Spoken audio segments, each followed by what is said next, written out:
وأولياء أمته وعلماء ملته وأهل سنته أجمعين. أما بعد فأعوذ بالله من الشيطان الرجيم. بسم الله الرحمن الرحيم. قل إن كان آباؤكم وأبناؤكم وإخوانكم وأزواجكم وعشيرتكم وأموال اقترفتموها وتجارة تخشون كسادها ومساكن ترضونها أحب إليكم من الله ورسوله وجهاد في سبيله فتربصوا حتى يأتي الله بأمره والله لا يهدي القوم الفاسقين. صدق الله ومولانا العظيم وصدق رسوله النبي الكريم ونحن على ذلك لمن الشاهدين والشاكرين والحمد لله رب العالمين. سبحانك لا علم لنا إلا ما علمتنا إنك أنت العليم الحكيم. الصلاة والسلام عليك يا سيدي يا رسول الله. الصلاة والسلام عليك يا سيدي يا حبيب الله. الصلاة والسلام عليك يا سيدي يا نبي الله وعلى آلك وأصحابك يا سيدي يا نور الله يا خاتم النبيين يا رحمة للعالمين. محمد سيد الكونين والثقلين والفريقين من عرب ومن عجم. هو الحبيب الذي ترجى شفاعته لكل هول من الأحوال متهم. ثم الرداء عن أبي بكر وعن عمر وعن علي وعن عثمان ذي الكرم. نہایت واجب الاحترام خانوادہ رسول صلی اللہ علیہ وآلہ وسلم اور معزز سامعین حضرات اور عزیزان کرام قدر، خالق کائنات کی حمد و ثنا اور حضور نبی کریم صلی اللہ علیہ وآلہ وسلم کی بارگاہ عالیہ مقدسہ میں نظرانہ درود و سلام. خالق کائنات کا بے پایہ کرم ہے، اس کی خصوصی مہربانی ہے، اس نے ہم سب کو اپنے پیارے محبوب علیہ السلام کی امت اندر پیدا فرمایا. اور خالق کائنات کا ہمارے پر خصوصی احسان ہے، اس نے اپنی توفیق اور اپنے محبوب علیہ السلام کی توسل سے ایمان جیسی عظیم الشان نعمت سے مالا مال فرمایا. حضرات محترم، ہماری خوش نصیبی ہے ہم پیارے آقا علیہ السلام کی آپ کے شہدادوں کی بارگاہ میں حاضر ہیں. لیکن اس میں شک نہیں ہے ان عظیم ہستیوں کے ساتھ محبت کا رشتہ جوڑنا اتباع کی صورت میں یہ ہمارے لیے دنیا اور آخرت کی کامیابی ہے، برکت ہے، بخشش ہے ہمارے لیے. بہت بڑا یہ انعام ہے. اللہ تعالیٰ کی بارگاہ میں یہ دعا ہے، اے باری تعالیٰ ان عظیم ہستیوں کے ساتھ ہماری نسبت ارادوں کو مضبوط فرما اور ان کے نقش قدم پر ہمیں چلنے کی توفیق عطا فرما. یقیناً وہ لوگ بڑے خوش نصیب ہیں جن عظیم ہستیوں کے ساتھ محبت کا رشتہ اتباع کی صورت میں جوڑتے ہیں. وہ بڑے خوش نصیب لوگ ہیں. اللہ تعالیٰ ایسے لوگوں کو استقامت و اخلاص کی دولت سے مالا مال فرمائے. حضرات محترم، میں نے گزشتہ حاضری سے یہ پروگرام شروع کیا تھا کہ سورۃ توبہ کی آیت نمبر 24 ہے، پارہ نمبر 10 ہے. اللہ تعالیٰ نے اس آیت کریمہ میں بڑا خوبصورت پیغام دیا ہے، آگاہ کیا ہے، خبردار کیا ہے. ایک بات یاد رکھیں، اگر آپ قرآن مجید کا مطالعہ کریں، اہل علم سے رابطہ قائم کریں، خود مطالعہ کریں، اللہ تعالیٰ نے کسی قوم پر بغیر آگاہ کے عذاب نازل نہیں کیا، کسی پر نہیں۔ ہوتا ہے نا کہ کسی قوم نے گناہ کیا یا فرمانی کی، اللہ تعالیٰ نے عذاب نازل کر دیا، کوئی ایسا معاملہ نہیں ہے۔ اللہ تعالیٰ آگاہ کرتا ہے، خبردار کرتا ہے۔ اللہ تعالیٰ بلکہ ایک بار نہیں بار بار آگاہ کرتا ہے، اس کام سے ہٹ جائے، اس کام سے ہٹ جائے، اس راستے سے ہٹ جائے، اس میں نقصان ہے آپ کے لیے، اس میں آپ کے لیے بہت بڑا خسارہ ہے۔ اللہ تعالیٰ بار بار، اب دیکھیں الحمدللہ کے ناس تک اب پورے قرآن مجید کا مطالعہ کریں، اللہ تعالیٰ نے سمندر بہا دیے سبق کے، درس کے، رفع کے، فکر کے، پیغام کے، لیکن امت مسلمہ کی کیا کہہ سکتے ہیں کہ قرآن کے ساتھ ہماری نزدیکی نہیں ہوگی، وابستگی نہیں ہوگی۔ کیا ہر کام کے اندر اسے شرم نہیں آتی، لیکن جب قرآن مجید پڑھنے کا وقت آتا ہے تو وہ کہتے مجھے شرم آتی ہے۔ کوئی اعلان کروانے آ جائے تو ہمارے سامنے بیٹھ کے اعلان کس طریقے کو بتا رہا ہے، ایسے اعلان کر رہا ہے، اس طرح اعلان کر رہا ہے۔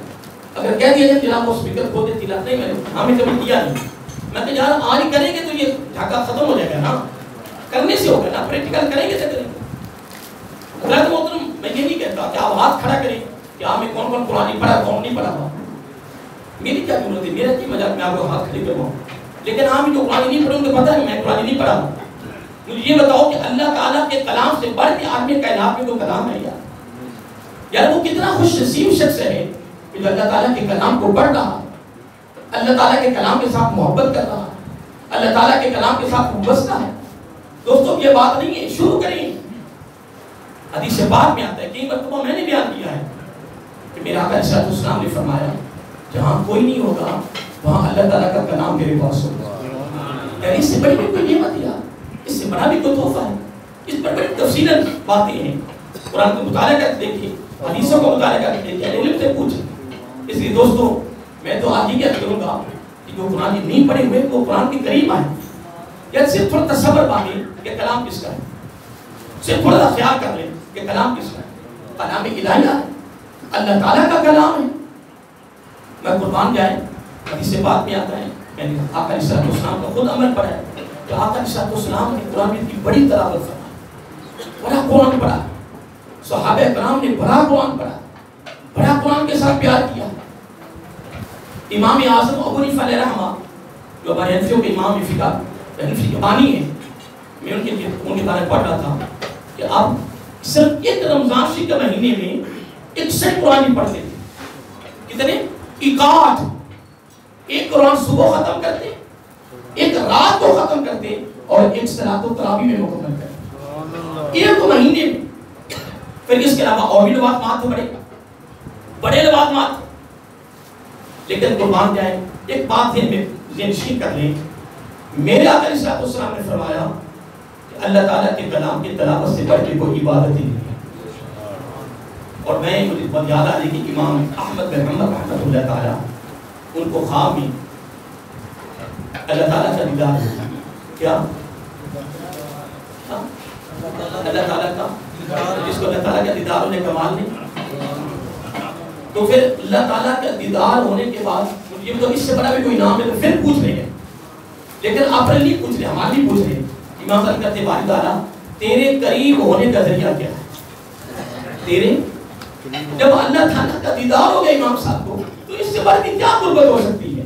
لیکن ان اماموں نے، صحابہ کرام نے، اولیاء کرام نے حقیقت ایک ایک بات پوچھ کے، فقہاء نے ایک ایک بات پوچھ کے، میراث کے غلاموں نے ایک ایک بات پوچھ کے ہماری آسانیاں پیدا کر دی ہیں۔ آج تو دین خدا کے میں گھر پہ بیٹھے پھر رہا ہے، پکڑنا چاہے علم یہاں بیٹھے بڑے مطالعے والے، علم کو رب نے فاتح میں رکھا ہے اور سفر میں رکھا ہے۔ اس میں رکھا ہے، اب لاہور میں دیکھ لیں، لاہور میں ایسے ادارے ہیں جن میں پتہ نہیں دنیا کے دوسرے ملکوں سے بھی لوگ آئے ہوئے ہیں، اور پاکستان کی پتہ کس کس شہر سے آ کے وہ قرآن و سنت کی تعلیم کو حاصل کر رہے ہیں۔ کتنا ذوق کیا، کتنی لگت، کتنا پیار۔ اور میں بات کر رہا تھا کہ امام صاحب نے جب عرض کی کہ باری تعالیٰ بس آپ کے قریب ہونے کے لیے ذریعہ کیا ہے، توجہ طلب ہے حضرت صاحب، ان عظیم ہستیوں کی بارگاہ میں ہم ہر اتوار کو آتے حاضری دیتے ہیں، لیکن دوستو میں تو یہ کہوں گا کہ جہاں سے جو پیغام ملے اس کو اپنے دل میں دامن میں رکھو، نہیں تو شور میں رکھو۔ اور پھر میں کئی مرتبہ بتاتا ہوں کہ وضو ملا کرو، اور حقیقت ہے میں تو خواہش ہے کہ کوئی بندہ بغیر وضو کے رہ ہی نہ، جب وضو ٹوٹے فوراً وضو کریں۔ جب آقا علیہ السلام نے فرمایا اگر وضو کی حالت میں تجھے موت آ گئی تو شہادت کی موت ہے۔ یار میں تو حقیقت ہے کیا کروں، بڑا کو دیکھا ہے جناب کہ وہ وضو کی بڑی سستی کرنی۔ میں کہیں سگودے کی طرف کہیں پروگرام میں تقریر کر رہا تھا، دوران تقریر جناب ایک عظیم ہستی اٹھی، سیدھا جناب واش روم گئی اور وہاں سے سیدھا جناب محفل میں آ گئی۔ تو یہ بتاؤ کہ کیا اوپر الہام ہو گیا تھا کہ تو نے واش روم سے ہو کر فوراً آنا ہے، اگر تو فوراً نہیں آیا تو تیری حاضری قبول نہیں ہوگی۔ نہیں یار تو وہاں گیا ہے تو وہاں سے نکل کے تھوڑا وضو کر لے، کتنے منٹ لگے گی، پھر وضو ہو کر پھر آ کے تم پروگرام میں بیٹھے تو کیا کمال نہیں یار تو پنجابی کا مقولہ جتنا گڑ پاؤ، اور عربی کا مقولہ من جدہ واجد ہے، من جدہ واجد اتنی اس کی محنت تو اس کو محترم کھا لے۔ محترم بارہ یہ کے درمیان میں خصوصی پیغام دے دیا ہوں، میری خواہش ہے کہ یار کہ سید امام علی شاہ صلی اللہ علیہ وسلم کی بارگاہ میں حاضری دینے والے یا کہ وضو رہیں، نہیں محترم نہیں، ایسی بات نہیں ہے، وضو رہیں، لوگوں کو پیغام دیں یار میں وہاں حاضری دیتا ہوں، وہاں سے مجھے بڑا خوبصورت پیغام ملا ہے اور میں بھی عمل کر رہا ہوں اور تو بھی عمل کر رہا ہے کہ اپنی بیوی کو یار آپ بھی وضو میں آدھا گونا کریں، جھاڑو دیا کریں، کام کی کریں، وضو میں کریں، تو جب وہ وضو میں ہوگا تو کمال نہیں بولیے نا یار۔ بات تو اسی بات چلیے اس کو چھوڑی، میں بات کرنا چاہتا ہوں، وہ امام سے بات ابھی کرتا ہوں۔ میں پڑھ رہا تھا کہ امام ابو حازم علیہ رحمۃ بہت بڑے امام گزرے ہیں، جو علماء بیٹھے ہیں ماشاء اللہ کو جانتے ہیں، جو مطالعے والے ہیں۔ تو ان کے بعد ان کے پاس ایک بزرگ جاتے تھے، وہ بھی بزرگ تھے، حاضری کے لیے جاتے امام صاحب کے پاس۔ تو ایک دن امام ابو حازم علیہ رحمۃ کی ایک بات اور بتا دوں کہ بڑی قابل توجہ بات ہے۔ ایک دن بیوی کہنے لگی کہ سردیاں آ گئی ہیں، کیا گلے کی اور کوئلے کی بڑی ضرورت ہے، توجہ طلب بھی بلا۔ ہمارے بھی یہاں سردی آ جائے ہم کہتے ہیں کہ سردی کے بڑی ہونی چاہیے، یہ ہونا چاہیے، گرمی آ جائے تو یہ ہونا چاہیے۔ اب امام صاحب کی بیوی نے کہا کہ غلہ اور کوئلہ اس کی ضرورت ہے۔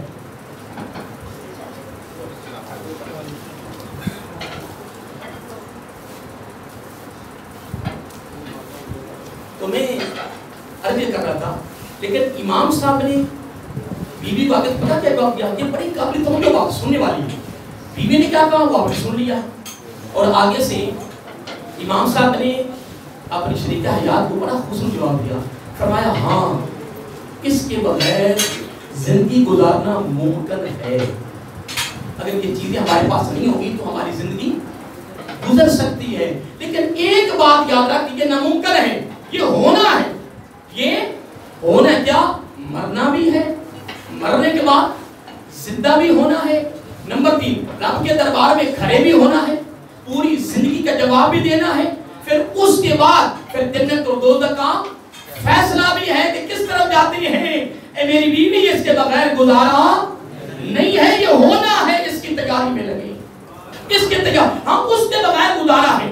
اگر شدید گرمیاں ہیں، اگر ایک شخص کے پاس اگر اس کے پاس کوئی کپڑے پتلے نہیں ہیں، وہ موٹر میں گزارا کر اس کا دن گزر جانا، اس کی گرمیاں گزر جانی، کئی لوگ ہیں نہ سردی گرمی کوئی اعتراض نہیں کرتی، گزارا ہو رہا ہے، غریب تر امیر تر ہیں، لیکن دوستوں غریب ہے امیر ہے کوئی بھی ہے نا، لیکن خدا کی قسم وہ خوش نصیب ہے کہ جو اللہ تعالیٰ کے دربار میں کھڑے ہونے کا فکر رکھتا ہے، جو اس کام میں لگا ہے، اور حقیقت ہے اس میں کوئی شک نہیں ہے کہ اگر سید امام علی شاہ صاحب علیہ رحمہ آپ نے پوری زندگی اگر آپ نے نانا جان کی سنتوں کے مطابق گزاری ہے، اپنے شاید محبت میں جناب گرفتار رہے، فنا فی شاید ہوئے، فنا فی رسول ہوئے، خدا کی قسم پھر ان کا زندگی کا بھی یہی سبب تھا، اور آج ان کی بارگاہ میں حاضری دینے والوں کو وہ خود وہ بول کے کہہ رہے ہیں میرے پاس آنے والوں ایسی زندگی گزارو جس طرح میں نے نانا جان کی زندگی گزاری، اس میں کامیابی، اس میں کامیابی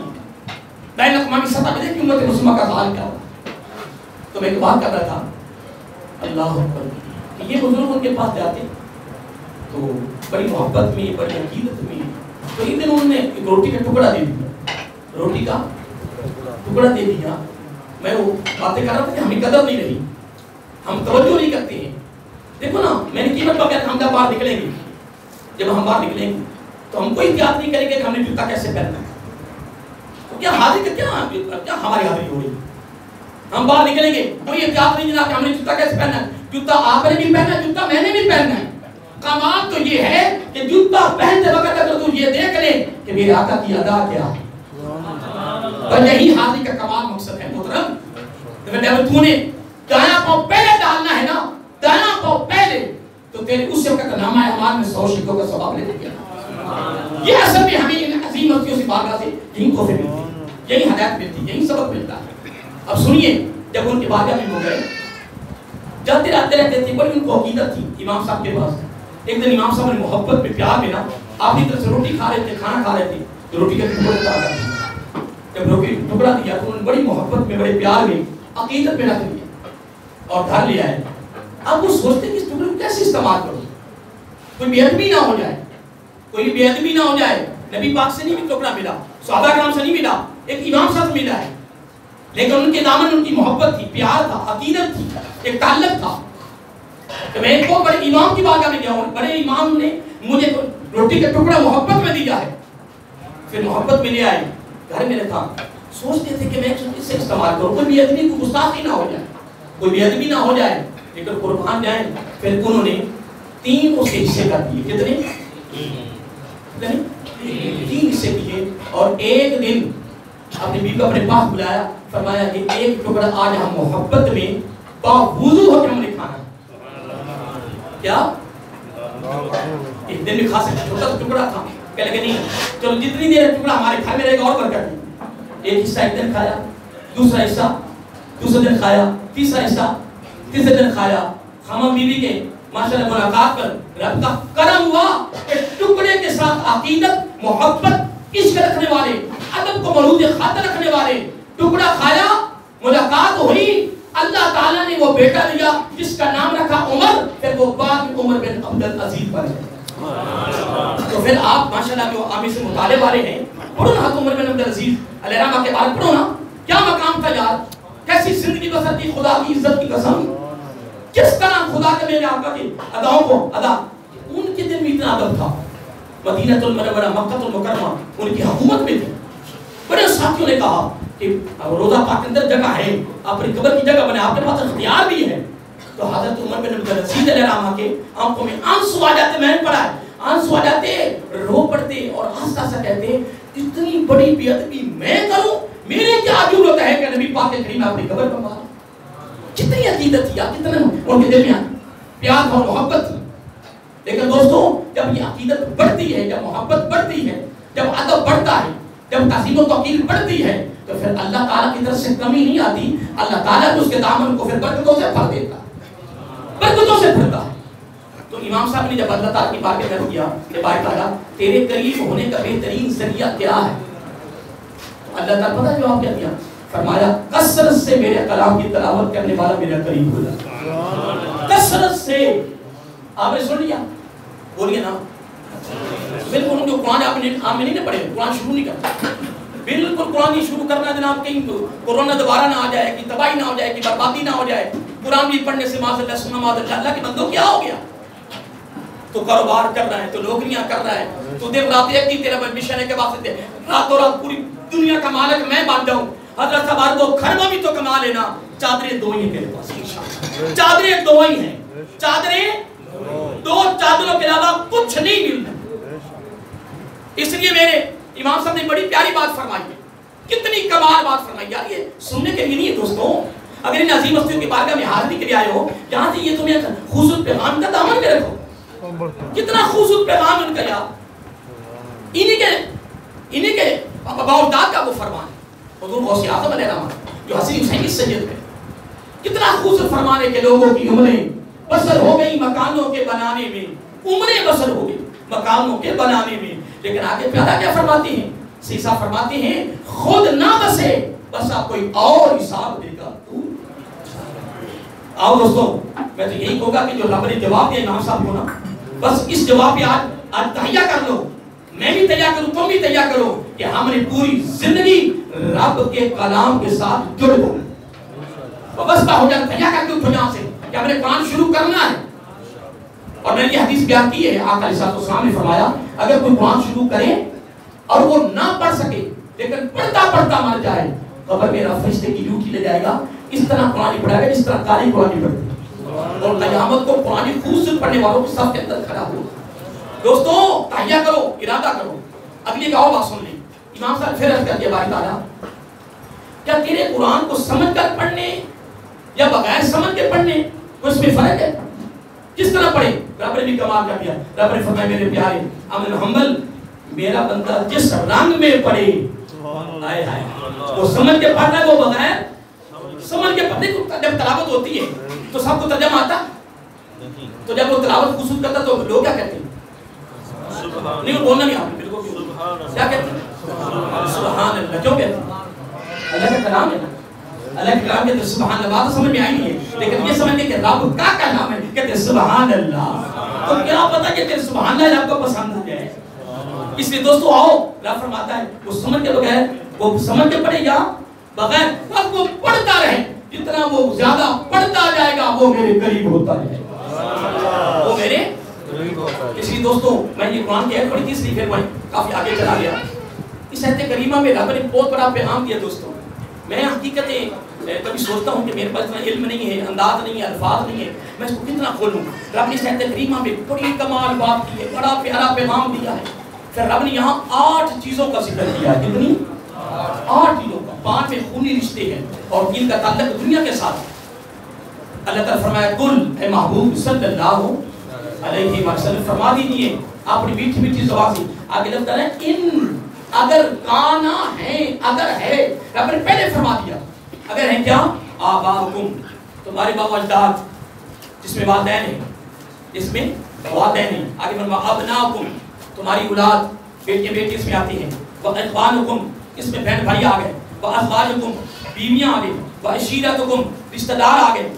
3-5 بڑے خونی قریبی رشتوں کا رب نے ذکر کیا ہے۔ اور اگلی بات سنیں، فرمایا وَأَمْوَالُ، وہ مال اقترفتموها، جو انہوں نے بڑی محنت سے کمایا ہے۔ دیکھو اللہ تعالیٰ نے اس سے بھی ذکر کر دیا ہے کہ مال دولت بغیر محنت کے نہیں کمائی جاتی، ہاتھ پہ ہاتھ رکھ کے نہیں کمائی جاتی، محنت ہے، اس میں مشقت ہے، اس میں جد و جہد ہے، اس میں کاوش ہے، اس میں نکلنا پڑے گا۔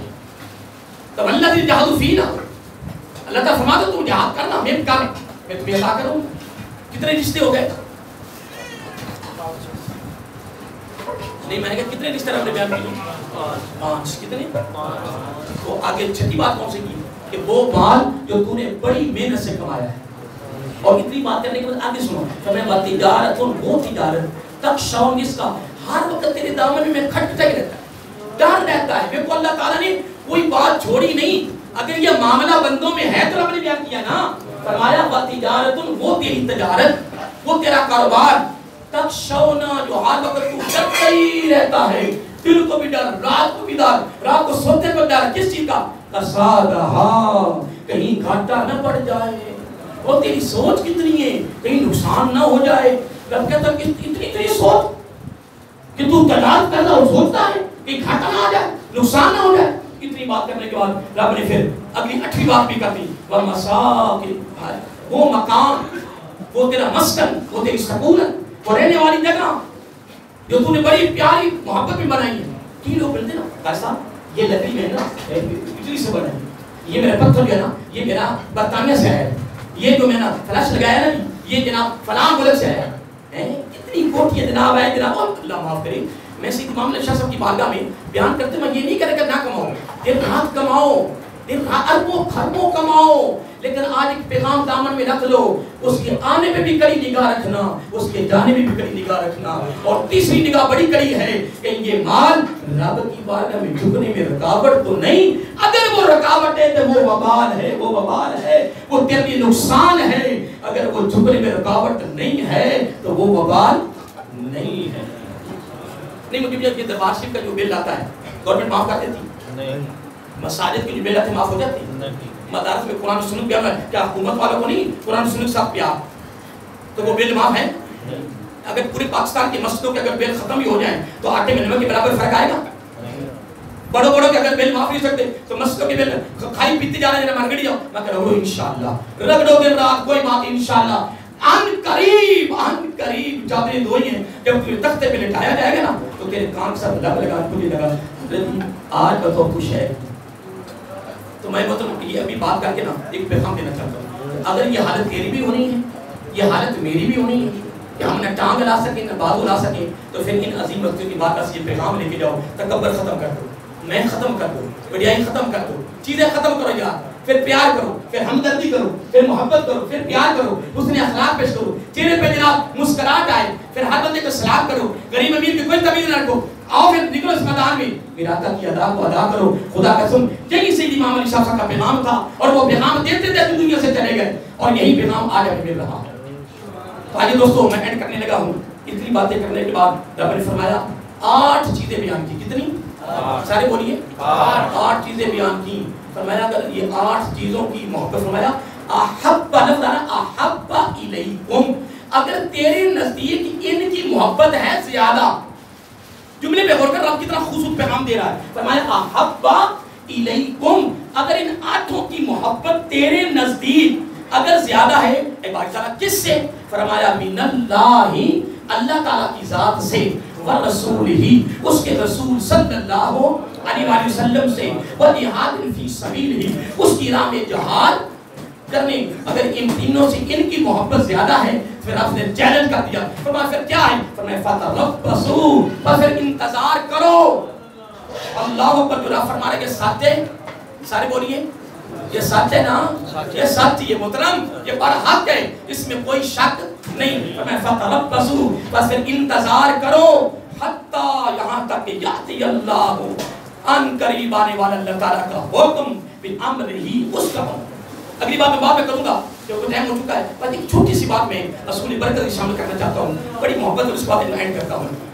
حضرت عباس رضی اللہ تعالیٰ نبی پاک کے سکے چچا ہیں, سکے چچا ہیں. میں اس میں ایک محبت بات کرنا چاہتا ہوں, سکے چچا ہیں. تو حضرت عمر فاروق رضی اللہ تعالیٰ خلافت تھا, تو پرنارا کا اس کا رخ تھا مسجد نبی شریف کی طرف. کس کی طرف؟ مسجد نبی شریف کی رخ تھا. تو وہ جب بارش ہوتی, پانی آ جاتا, کیچڑ ہو جاتا, تو تھوڑی تنگی ہوتی, تو حضرت عمر فاروق رضی اللہ تعالیٰ نے اس پرنارے کو اکھاڑ دیا, اتروا دیا. جب حضرت عباس رضی اللہ پتہ چلا تو آپ نے حضرت عمر فاروق کو بلایا.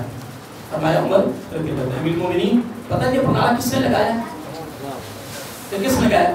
کہنے لگے میں جھکا ہوا تھا, میرے اوپر میرا آقا چڑھے اور میرا آقا اپنے دستے مبارک سے لیٹ پرنارا لگایا. سن لیا ہے نا. تو تمہارے فروغ کہہ سکتے تھے نا, نبی پاک علیہ السلام خوش ہو جائیں گے کیونکہ یہاں نمازیوں کو تکلیف ہوتی ہے, یہ معاملہ ہوتا ہے, وہ معاملہ ہوتا ہے, کیچڑ ہوتا ہے, کہہ سکتے تھے. امیر میں پھر آن علی و صحابی, پھر نبی پاک کا عمل, پھر صحابہ کرام کا عمل, علماء بیٹھے سے پوچھئے, نبی فرمایا میرا عمل, میرے صحابہ کا عمل, میری سنت, میرے صحابہ کی سنت. تمہارے فروغ لیکن قربان جاؤں, انہوں نے ان آیات کو پڑھا ہوا تھا, خدا کی قسم, پھر میں قربان جاؤں. پھر کیا عمل کیا؟ کہنے کہ جلدی کرو, 22 لاکھ مربع میل کے سربراہ مدینے میں بیٹھے ہوں, تو درندے موذی جانور بھی میری نگاہ سے نہ دیکھیں, اتنا خوف تھا. لیکن کیا کہا؟ کہنے کہ میرے آقا کے چچا بس جلدی کرو, جلدی کرو. میں کیا کرنا ہے؟ تو میں پرنارا بھی لو, گارا بھی لو, میں جھکتا ہوں, میرے کمر پر سوار ہو کے خود اپنے ہاتھ سے لیتا ہوں. دہن میں زبان تمہارے لیے, میرا حالت دہن میں زبان تمہارے لیے, آقا ہمارے بدن میں ہے جہاں تمہارے لیے, پھر کیوں نہ کہوں میرا حالت نے کمال نہیں کر دیا. سبق ہے, شعر نہیں ہے, سبق کے درس ہے. میں تو رو کر کر رہا ہوں. محترم آؤ تیاری فرماؤ, سیدی امام علی شاہ صاحب کی باتیں کچھ لے کے جائیں. آئے ہیں آگے کیا کہتے ہیں؟ آقا ہم آئے جہاں اور اٹھیں گے بھی وہاں. دوستو یہ پروگرام جاری ہے. اللہ تعالیٰ کی باتوں میں دعا ہے, اللہ تعالیٰ ہمیں آقا علیہ السلام کی اداؤں کو بنانے کی, محبت کرنے کی توفیق عطا فرمائے. آمین.